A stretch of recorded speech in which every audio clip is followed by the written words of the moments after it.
All right. Hi, everybody. How are we doing today? We got all our online peeps too. All right, so welcome to our Surviving and Thriving panel. We are so glad to have you here. My name is Em, and I'm a lead peer mentor for the College of Liberal Arts. Well, technically lead peer mentor, same thing. And I will be moderating today's panel. So let's start with an introduction from our lovely Dean Tillery.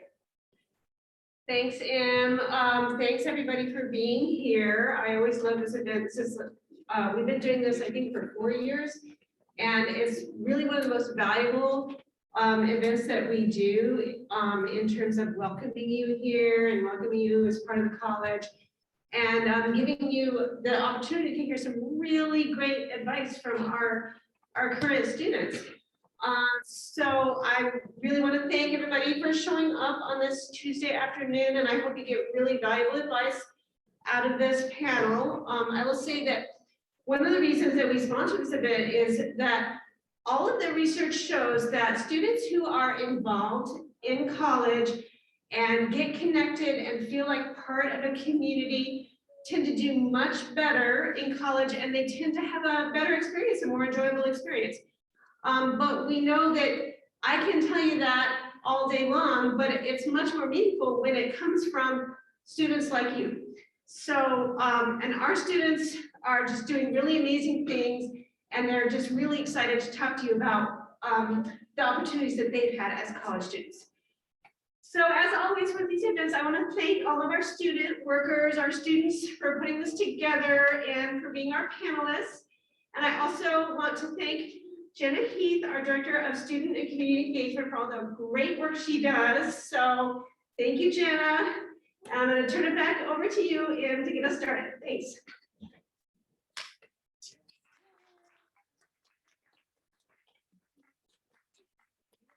We'll also get a lovely introduction from Jenna. Well, I don't think anything else can be said other than I hope you have fun today. I hope you learn from these awesome students. They're amazing. They all want to be your friends, so I hope you want to be their friends by the end of it too. They're secretly like, no, we just want the followers. It's fine. But we also have lots of good food. We have snacks. We have giveaways. So hopefully, if nothing else, you get free food and some fun. So thanks y'all for being great and awesome examples. So enjoy yourself. Alrighty, now one more set of introductions. Now you have to meet our lovely panelists. Christine, would you like to start? Yes, sure. This working? Okay, yes. Hi, everyone. My name is Christine Guardian. I am a junior this year, and I am a psychology major, and I am with the Dean's Student Advisory Council and the Peer Mentoring Program, and I'm so excited to be speaking with all of you today. Greetings, everybody. My name is Blum. I am co-lead peer mentor for the College of Liberal Arts. That's my co-lead over there. Shout out to you. I love you. Okay. And I am on the Dean Student Advisory Council, where I am a committee chair of career and professional development, as well as I am president of a student registered organization called UNLV Buddies. I'm studying political science, minoring in philosophy, very original. And yeah, I'm just so excited to answer all of your questions. Hello, everybody. My name is Bobby Bellucci. I am losing my voice, apparently. Excuse me. I am a psychology major with a political science minor. I am a senior, and I'm a part of the DSAC as well as CSUN and mock trial. Okay, cool beans. So I guess the last one. So my name is Zach Phillip, or Zach, whatever you prefer. I am currently a sophomore in the College of Liberal Arts. I am a political science major, and I am minoring in Britain's public policy. I'm involved in DSAC as well as CSUN, so shout out to them for also helping out with this event. Thank you for that. And I'm also involved in a couple of other clubs, but I think we'll get to that in some of the questions that we're going to do. All right, so before we officially begin, we're going to start with some prompted questions, but we would love to hear questions directly from y'all, especially those in the Zoom. Go ahead and drop it in the chat, and we'll make sure we get those questions answered. All right, it's going to be cursed with the first question. Let's go with Zach. How do I know what clubs to join? So I feel like I set myself up pretty well for that question. That was not intentional, so you really caught on really fast. So other clubs that I'm involved in, I think that might be pertinent. I'm involved in Mali United Nations. We do have a meeting tonight at 7, so I suggest it's in BEH 120. And I'm also involved in a couple of other clubs, but I don't think that's necessarily super relevant to the question. But honestly, how you find clubs that you want to join and that you think you're interested in is just searching through the involvement center, talking to your friends, talking to your peers, and figuring out some of the common interests that you might share with them. You don't necessarily need friends in the club, but it can go a long way in making you feel more comfortable in that atmosphere. It's also really important that you look for things that might match your future interests, whether that be in your career or your social life. So personally, I'm really involved in the international relations field. That's where I want to go in the future for my career. And that's why I'm super involved in all the United Nations. And I'm also involved in student government. So it's all about finding your passions and finding the clubs and organizations that might be able to also match those interests, because there are definitely matched interests for pretty much anything you have as a club or organization on campus. Thank you, Zach. All right, Ms. Dua, can you share some examples of times you had to manage college, family, work, and other commitments? Yeah, honestly, it was this summer. This summer, I am a sadist. I like to torture myself, and I decided that it would be amazing if I do not give myself a break and take a lot of credits in the summer, especially upper level 400 political science classes, because it just sounded like so much fun while I was working and I had an internship. And cherry on top, it was my cousin's wedding, which I had to play a huge prominent part in. So I just got to disappoint a lot of people at one. I'm joking. So it was great. I think I was able to handle it well because I am a junior and I have my study style, my organization style all figured out. And it did not go that bad for me. It was fun. I had my study time. I had my family time figured out, work time, and I think I watched a lot of Netflix too. So I think I prioritized it pretty well. Amazing. Does anybody in our in-person crowd have any questions? Yes.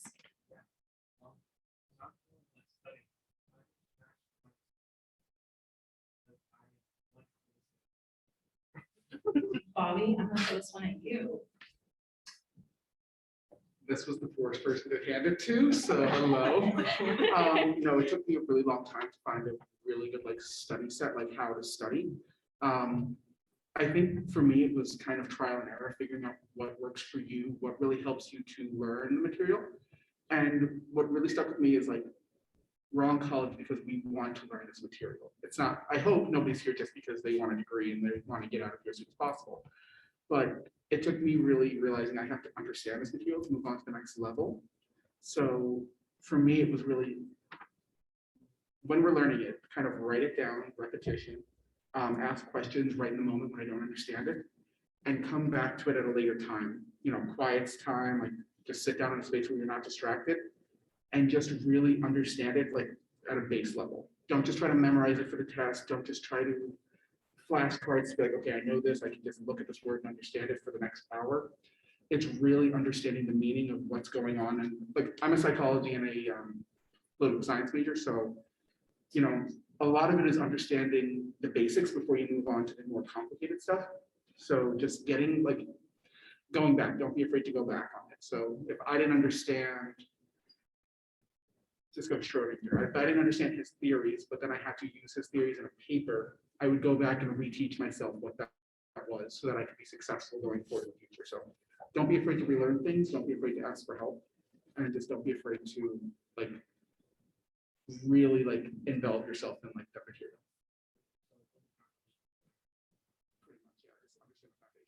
Zach, I think has a probably better answer. No, it's not going to be a better answer. All I'm going to say is unplugging goes a long way to efficient studying. And that this applies, I first learned this through music classes, but when you practice, same thing applies to studying. If you have a really efficient, short amount of study time, that's much better than studying for 2 hours and not really being efficient with your time. So it's all about managing your time and making your study sessions efficient. I know that sounds kind of daunting, but that's just kind of the way it is, and you have to make the best of it. But unplugging, long way, because phones are distraction, computers are distraction, shut off the notifications. And last thing I realized is you really need to take a break. Do not sit there for 8 hours and just cram at one time.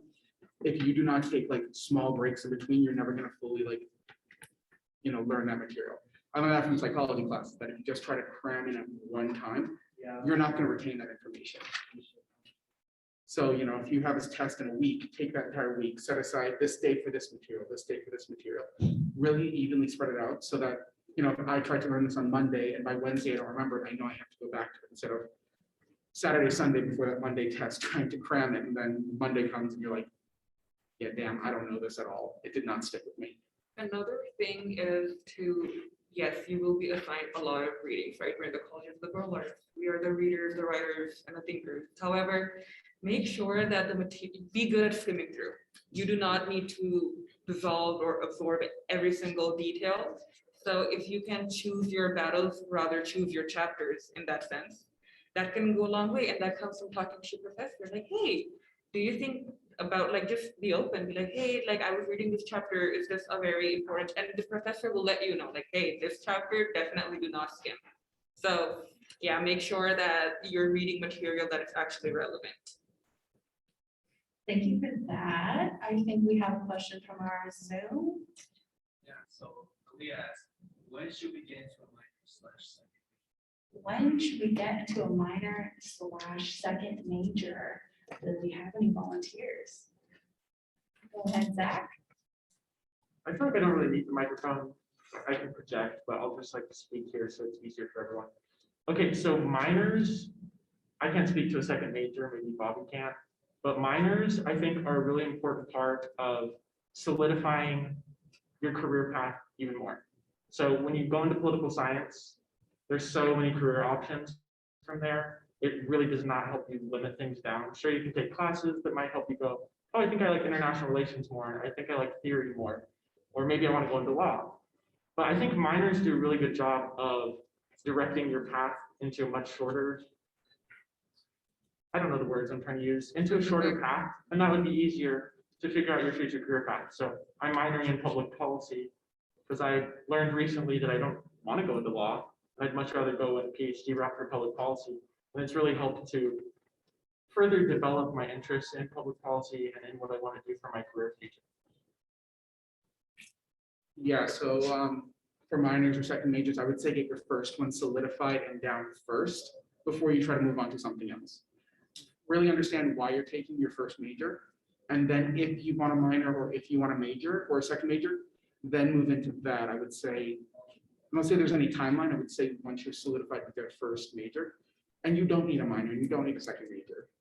If you really want one and you really want to understand more material and you really want to understand, I took political science after I already had psychology. And that's because I really love politics and I really wanted to learn why people vote the way they do, what's the psychology behind that. So I first understood the basis of psychology and then moved into political science to understand that at a deeper level. I didn't have to, but that's what interests me. If you're just taking it just to have it, or you think it's going to look better on your CV or whatever, I wouldn't do it. But if it's really something you're passionate about and it's really something you're interested in, then you'll know by probably after your first year, after your second year, after your third year. There's really no exact timeline. You'll just know when you want to learn more about material. So that's when I would say jump into it and start with a minor. Never start with a second major because I tried a second major and then that moved to a minor because second major is a lot of work. Especially in College of Liberal Arts, where you pretty much have to do 2 different researches for both of your majors if you have 2 majors. And most of the time they don't accept the same research if it fits in there. I learned that the hard way. So yeah, just you'll know when you want to learn more material, different material. Great answers. Do we have any questions in the crowd?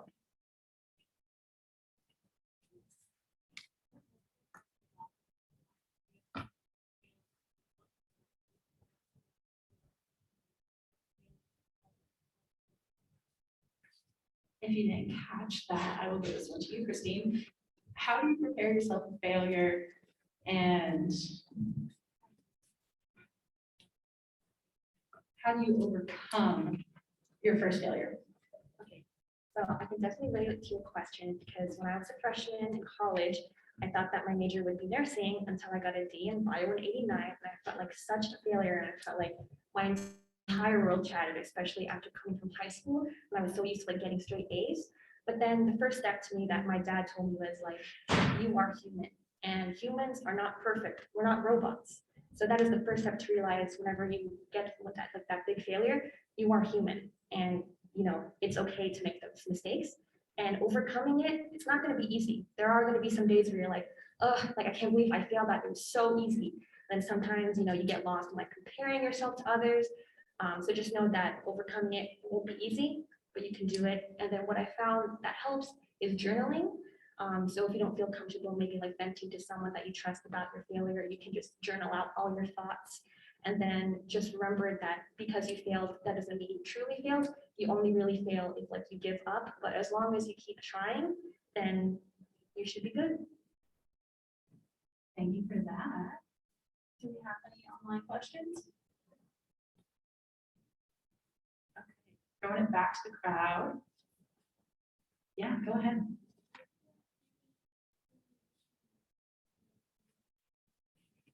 Something you wish you knew before you came to college. I feel like this one should be a question for all the panelists. That's so true. I'm sorry. That question really excited me. I was just thinking about it. I think what I wish I knew was the distinction between my passion and my ambition. Those two things are severely different for me. I think my passion is advocacy. I want to advocate for human rights, more specifically going back to my homeland to help. I believe in passing the torch, right? Because education is a communal thing. If you get educated, you're not only doing it for yourself, but you can help so many more people. And it's the optimism in me. So that's my passion. And I thought that if I want to pursue that, I need a law degree, right? But I just realized that I really don't need a law degree for that. I can just get my bachelor's. I have the basic skills to organize an organization because I've been running an organization since my freshman year. I can do this. But now comes in the ambition for advocacy, and it will help me advocate better, right? So for me, it was just meshing my ambition for law with my passion of advocacy for human rights. I wish I knew that. I spent my freshman and sophomore year very unmotivated. I hated my major, but that was my fault because I couldn't realize what I really wanted. But now that I know that, I can't wait to graduate, but not in a sense where I'm like, oh, I don't want to come to college anymore, just because I'm excited to finally put all the theory and all the thoughts that I've learned to practice.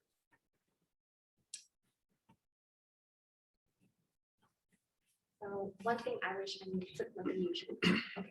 So one thing I wish I knew before coming to college was that there are resources for you. You're never alone in this big, I know like when you come here from high school, you're kind of like lost, it's like all big. And I can't imagine how hard it is, especially after graduating from the pandemic. But you are not alone in college. There are so many resources for you to use. There's like the CAPS, which is like the counseling services. There's the gym with like massage chairs on the second floor, and we got like hot tubs. So there's that. There's also like bagels in there. You know, there's also like the academic success center where there's like tutors for like all different kinds of subjects you can drop in. There's like also academic success coaches. So yeah, I just really wish I knew about all the resources available to me that can help me succeed. So I think my biggest piece of advice, or what I wish I knew, college is not a 4-year race. You do not have to complete it in 4 years. You do not have to be finalized in what you're going to do in 4 years. You don't have to go from your bachelor's to your master's to your PhD to law school, whatever you want to do. It's not a race. This is my second time getting a bachelor's because my first one, 2.5 years in, I realized I didn't like it. And I still graduated with that degree. And then I took a career that I didn't like, that I was not passionate about. And now I'm back here trying to get another degree. If I would have taken time to just take a step back and say, you know what, 2.5 years in, I can still change. Sure, it's going to add an extra year. Sure, it's going to add an extra semester. Sure, it's going to add a few more classes, but it's not the end of the world. Most people starting college are 18, 19, 20. You really do have the rest of your life to figure it out. Don't let 4 years define your future career if you're not happy with it. If you have to change your 3rd year, even your 4th year going in, go ahead and do it. You'll be fine. If you go to your secondary degree or you master's, PhD, whatever, when you're 26, 27, even into your 30s, it's not going to change your life. Just find what you're happy with, go forward with that, and don't let other people's, like what other people are doing with their path, how fast they're finishing it, define you. Figure out what you want to do, take as much time as you need, and just take college as it is. It's supposed to be a learning experience to set you up for the future. So that would be what I wish I knew. I feel like every time something like this comes up in a panelist discussion, I would say the same thing, but it's because I believe that the most important thing in college is remaining authentic. And on top of that, also ensuring that at the end of the day, you're not stressing yourself out for nothing. So I think this kind of goes up onto Bobby's point as well. You want to make sure that whatever you're doing in college, whether that's joining clubs, organizations, the degree you're studying, is something that you're truly passionate about, and it's something that truly brings you joy. If you continuously find yourself stressed out and unfortunately upset with school, with friends, it's a really difficult hole to dig yourself out of when there are so many things bogging you down. I think the most important part of college is finding allies, finding friends, finding peers. Because as much resources as there are on campus, there are also a lot of human resources. I think that's the most important thing to do on campus is reach out to your peers, reach out to your friends, reach out to faculty. Those are all really important resources for you to use. And ultimately, I always say this, just ride the wave. Unfortunately, you just gotta learn how to surf. And sometimes that's a little bit difficult, but you'll fall in the water enough times that you'll get up because you don't want the shark to eat you. So it's just pretty straightforward. I mean, you ride the wave and you'll figure it out. You'll find your way to the end at some point. And as much hardship as you might face, it's all gonna be worth it at the end if you're moving towards something that you're truly passionate about. Amazing responses. I'm truly inspired. I see we have one from Zoom. So Anna asked, what are some ways you guys are prepared for graduation? So if you didn't hear that, what are some ways you are preparing for graduate school if you are going?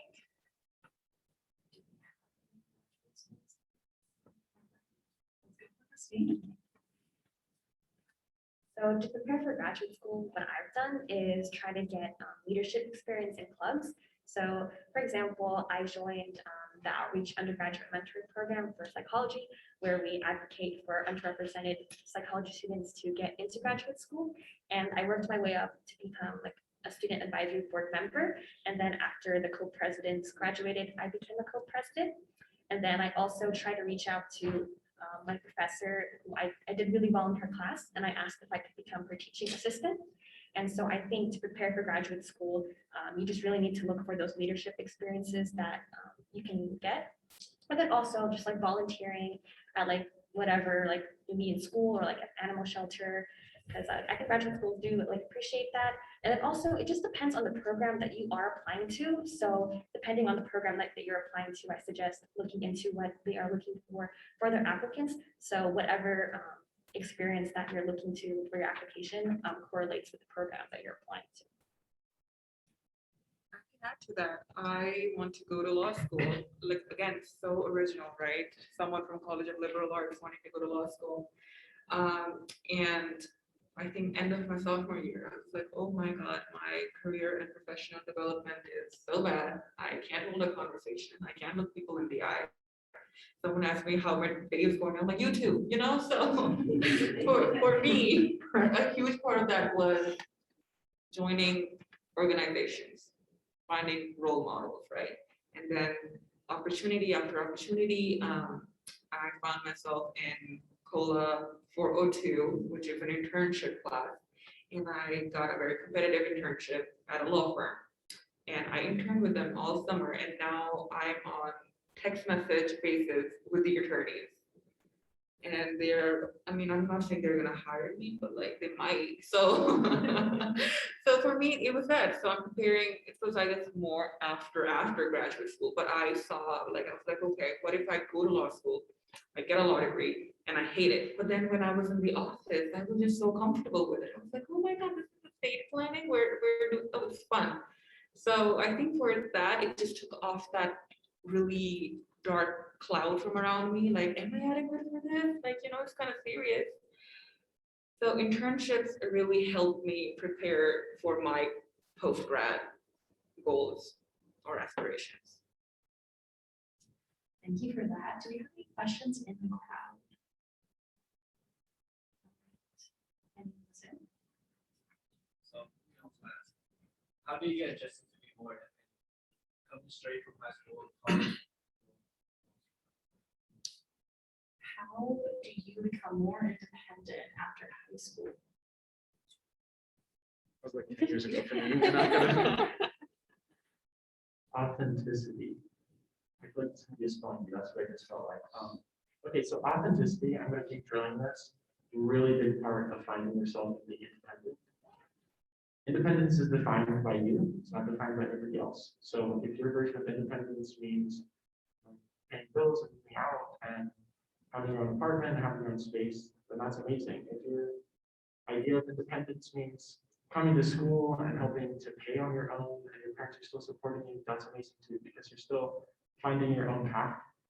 I think what makes college distinctly different from high school is just the fact that you're on your own here. You're leading your own life, and it's not your parents' job to figure out what clubs you're going to join, what classes you're going to take to guide you through the process. It's a big step in general to become more independent, just coming to college and figuring your way around campus and learning where classes are, and learning how to speak to your professors, because there certainly is a different dynamic between speaking to professors, speaking to teachers. So I think ultimately finding that independence after high school is all about just learning who you are. And I think there's a lot of value in figuring yourself out through college. I think that makes you independent and not having to feel bound by an identity that you feel like you want to leave behind. Thank you for that, Zach. One more time, any questions in the crowd? Yes, absolutely.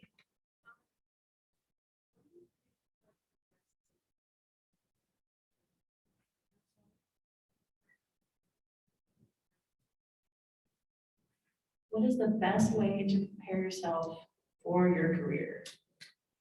Well, I think that all really depends on what kind of career you're going into, but definitely finding RSOs and organizations that match up with your major, what career you want to go into. Like, I want to go into law school, so I joined the pre-law fraternity, I joined mock trial, things that I believe can help set me up for not only law school, but being a lawyer.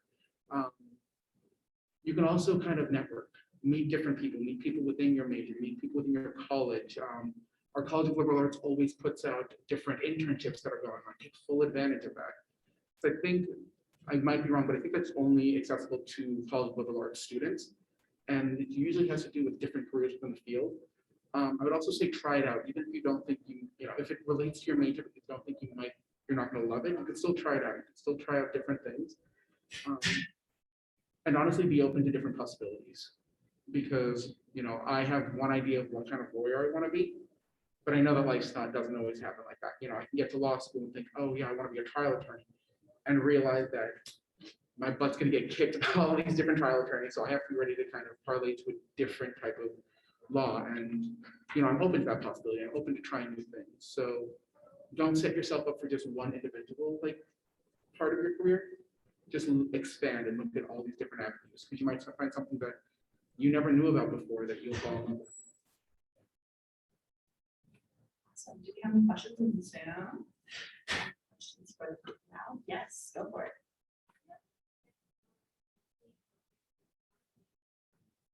Tips on staying focused and not procrastinating. Christine, I think that's a good answer for you. Yeah. So my biggest tip to avoid procrastination is, for me, what has helped is that I use the reminders app on my iPhone, because I'm on my phone a lot, like when I'm watching like TikTok and stuff, like mindlessly scrolling, forgetting about my homework. But what the reminders app does is that it can remind you when to do your homework. And so like if you're scrolling through Instagram and then the reminder pops up like, oh, hey, do your English homework, and you're like, oh, okay, I can do that now. And then also what's helped me is picking what days I do my homework on. So today's Tuesday, so today I have to do like my honors homework and then my homework for cognitive psychology. And so I think just like breaking down the days on what days I do homework helps. So I'm not confused, like, oh gosh, it's Friday, what homework do I have to do? So just like organizing my homework that way has really helped me defeat procrastination. And then just like, using Google Calendar to see what are my due dates. And then Canvas also has a calendar option for all your due dates as well. So it helps you stay on track. So when it comes to big assignments, start little by little. So if I know I have a 5-page essay due in a month, I'm going to start with like first paragraph, 1 page, whatever, and do it slowly throughout the week so that we're not doing that 5-page essay 24 hours before it's due, because nobody in college does that ever, right? We're all really good students. So kind of like spacing it out.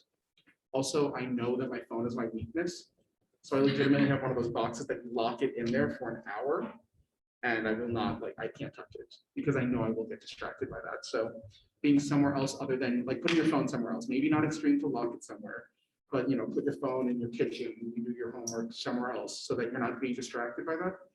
And just, I guess, time managing big assignments. Okay, I'm so sorry. I wanted to hop on to Heather's question because I think I know her name. So that's the important part is last event, I was walking around, I was saying hi to people. I remember Heather, couldn't remember Michael, but now I know his name. So an important part of building your comfort with going into a career field is communication and networking. Like Bobby said, networking is really big. I have no idea where Heather's going to be in 20 years, but it could be something that I find out Heather's working at some big law firm and I have to work with her for something, or she might be working at some climate policy, whatever it might be. I have no idea, and I've established this relationship with Heather now, and it could lead to a lot of opportunities in the future. So there's nothing more that I can stress of importance for career preparation than just getting out there, talking to people, because you have no idea what that relationship could bring for you in the future. That's the last part of that. Your professors are huge assets to you. I currently have a professor who is a lawyer, and he's said to us multiple times that, I might not, set you up for success right now, but if you email me, you tell me what your aspirations are in the future, 5-10 years, SpaceX emails me, hey, I'm looking for a lawyer. I'm going to remember them. I'm going to say, you know what, I might have somebody. And, if you make a real lasting relationship with them, they're going to remember you and they're going to try to help you out in the future. Most of them at least, but, I think there are a lot of good ones out there. So definitely, they're not just there to teach you, they're there to mentor you. They're there to really help you further your career. So build that relationship with them. Don't be afraid to, be personal with them, because that will really help you in the future. Bobby and Zach beautifully covered the networking aspect of things, talking about procrastination, because, yeah. So for me, I wish I could be like you, Christine, but I am not. Or like you, I can't do things in chunks. If I'm gonna write a paper, I'm gonna sit down and knock it out. If I come back to that's my studying style, right? So what I like to do is do this. Okay, I sprint. I can't jog. I wish I could jog. So I work really, really hard, like 2, 3, 4 days of the week, so I can have like 3 days completely off. It's like a mini vacation, and it's been proven to be very good and healthy and effective for me, because that's just how I roll. But it's interesting to see how you guys do it. Thank you for that. Question in the Zoom. First ask, what are some ways to find careers? How do you know what's out there? What option you look for? What are some ways to find careers? How do you know what's out there? Okay, where to find careers and jobs in the COLA field? I was gonna say, I'm a student right now. I have no idea what to do right now for that. So I can similar position. I can't speak to this extremely well, but I will kind of echo the same networking aspect. Sometimes you don't even have to search for opportunities. This is actually kind of an interesting experience. So in my Polo 402 class last week, we had guest presenters and they had to share our goals. So the goal that I shared was that by the end of the year, I wanted to be on a governor appointed board or commission. And because I've already been rejected for 3, but that's all right. We don't have to talk about that part. But one of the guest presenters actually reached out to me and I called her this morning and she said, hey, so I have an opportunity. One of my friends that I happen to know through the political field is actually the lead for a governor's commission on mentoring. And he's looking for young people to join the board. And if you're interested, I would love to connect you with him and start that relationship and potentially have you join that board. So again, this is all things. I didn't apply to anything. I wasn't reaching out through a database. This is just something that I had established a relationship with her previously, and then again at this event. And just because of what I had said, what I had conveyed as my interest, an opportunity reached out to me, and I didn't even have to do the heavy lifting of finding the opportunity. Like, Also, maybe like a celebrity guest speaker, Jenna Heath, can help answer this, because I know she has a lot of information on that.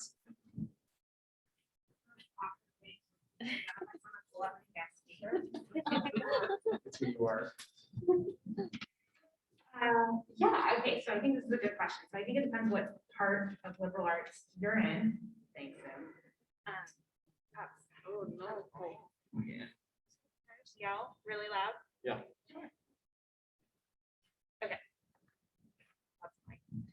Okay, yeah, so I think it's a good question. I think it depends on what you're studying in liberal arts, one. I think it partially depends what year you're at, too. So like if you're a first year, the types of opportunities you're gonna be looking for to build your resume for your life after graduation is gonna look really different than a senior who's about to graduate. So I think to Zach's point, networking is legitimately everything. I think like kudos to you all for like being here today, because that's the start of it, right? Like these are upperclassmen who are more connected, know lots of people. So like this is a good first networking step, right? And you'll have a lot of other opportunities, I'm sure, to meet all sorts of people. So I think that's one aspect. I think legitimate resources, you can always look on the Career Services website. Handshake has a lot of like on-campus jobs and off-campus jobs. But I mean, I think what like some of the things that I always think about, right? Like if you're a psychology major and you're thinking about going into anything mental health related, right? Honestly, the best thing for you to do right now is volunteer. That's the best thing for you to do, is to get involved with one of the many nonprofits here in Vegas and do volunteer work. And like they've already talked about, get involved with student organizations that are around those particular topics. If you're, you know, a sophomore, junior, senior, yeah, you might want to be getting a little bit more of like hands-on experience. So there's other options for that as well, right? A lot of folks in psychology will get like RBT certified so they can be a behavior tech while they're in school. That's a really good job to get some skills underground while you're still in college. So I think it kind of depends a little bit of where you're at with your journey. It also depends on why you're trying to get money, right? Like we work to get money or you work for experience. So there's two different aspects there. So if you're working to make money, I mean, you could do just about anything that you can still leverage for your career development, right? Like I know a lot of them have worked on campus and done on-campus jobs that provide like really great flexible schedules, but also allow them to get experience like in things that are transferable to their industry. Versus like if you're looking for a job purely for experience purposes, like the money is kind of whatever to you, it's like an additional, well then depending on your field, volunteering might be a good first step for you to do that. So I would check Handshake. We do have a really awesome internship program in the college, but you have to be a junior or senior, but it's never too late to start thinking about that. And you can find all that information on the website, or Dua and Zach and Bob. They can all talk about it actually. And so lots of different options, but I think those are all good starting places, getting an on-campus job, getting an internship, volunteers. If you need money, like that's a whole different conversation. But if you're looking to like make some money, there's a lot of great jobs in the city that you can do to make money. There's a lot of awesome jobs on campus that pay decent. And so it just depends what you're like, what you want to do. Is that an okay celebrity guest appearance? Perfect. Sounds fabulous. Thank you. All right, questions from the crowd. Anybody out there? Yeah, go for it.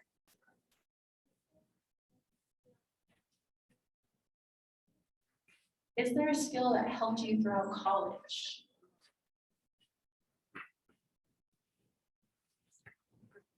Is it on? Okay, it's on. So I think a skill that has helped me throughout college is just resilience. And I think it's helped me through like managing like my workload and just balancing, you know, the time between work, school, and life. Then another another skill that I want to mention that helped me is being proactive. So being proactive has helped me network a lot with like my professors and then like other faculty members to like get my positions.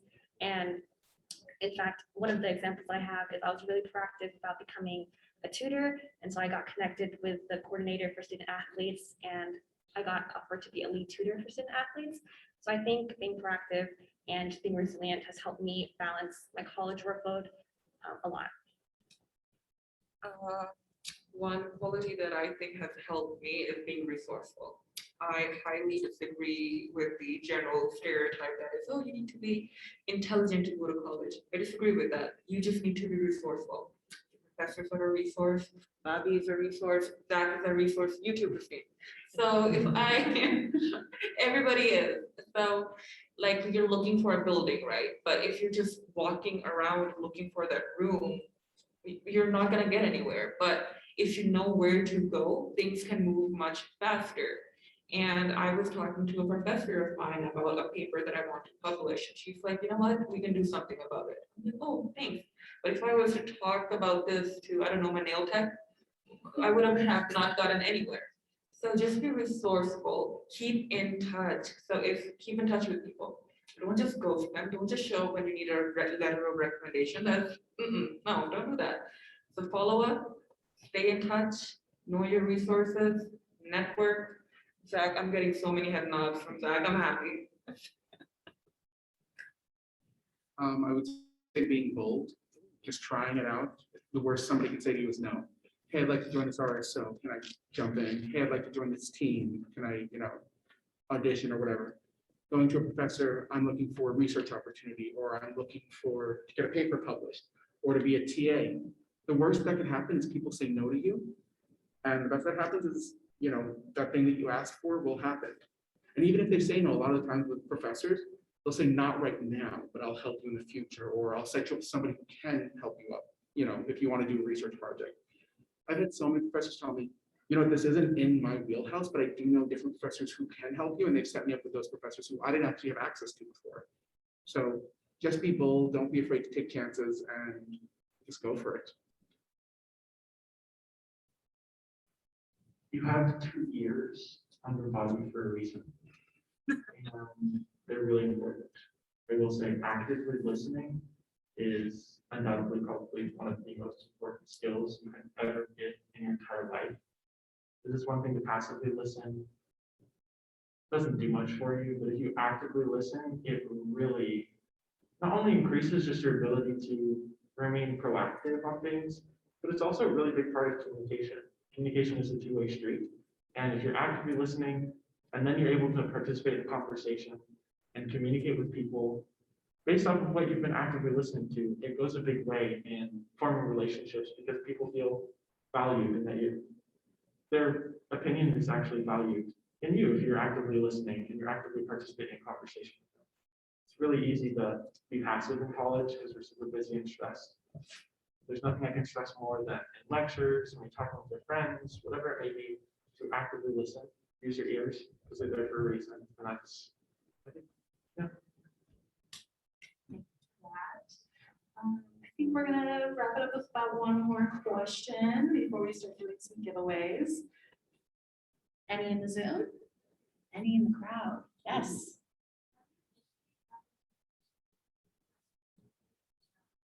Amazing question. How do you initiate relationships with your professors? Hi, my name is, nice to meet you. Then you have an established relationship. And you can good morning goes a long way as well. I think that you form a lot of relationships just by walking into the classroom, saying good morning, saying good afternoon, saying thank you for class. And the professor can recognize that you're someone who's going to go out of their way to recognize their efforts in the classroom and also just be a nice person. And that goes a long way in making them feel comfortable when you want to have a conversation with them. When you want to talk with them in office hours, when you want to talk to them outside of class. But they feel comfortable, that you're interested in the class and that you're engaged. I will say office hours, very big resource that students I think overlook a lot of times. There's nothing more valuable than establishing a relationship with the professor in office hours. Because that is not necessarily one-on-one time, there can be other people there, but it's your best time to establish a personal connection with the professor. That can go a really long way. I'm gonna steal Zach's word, be authentic. When you go to talk to your professor, be yourself. I've also found being prepared for class and participating in lectures really puts you on their good side. Because it's really hard to build a relationship if, they ask, any volunteers to speak about the reading, and in a class of 30 to 60 students, not one person turns their camera on, or not one person raises their hand to participate.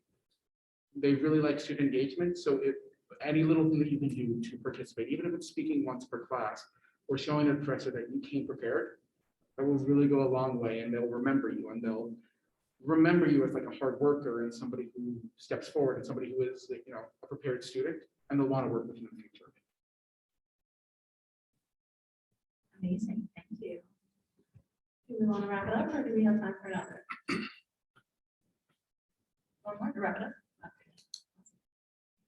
Is there anyone else?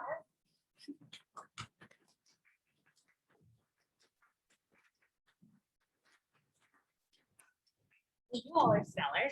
So we have two very important things we have to do before we go.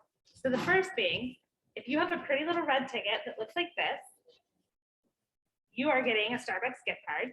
Yay. So meet my good friend Jana in the back. Say hi, Jana. Hi. So if you have a pretty little red ticket, meet Jana in the back.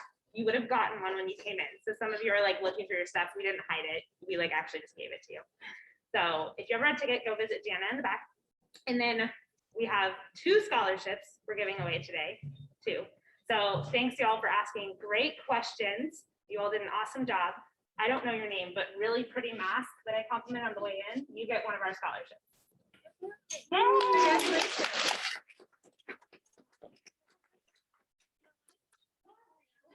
I was like, I'm sure someone else will take it. And then Oscar, do you want to pick our Zoom winner? Well, I can't see the names, friends. It's Aaliyah.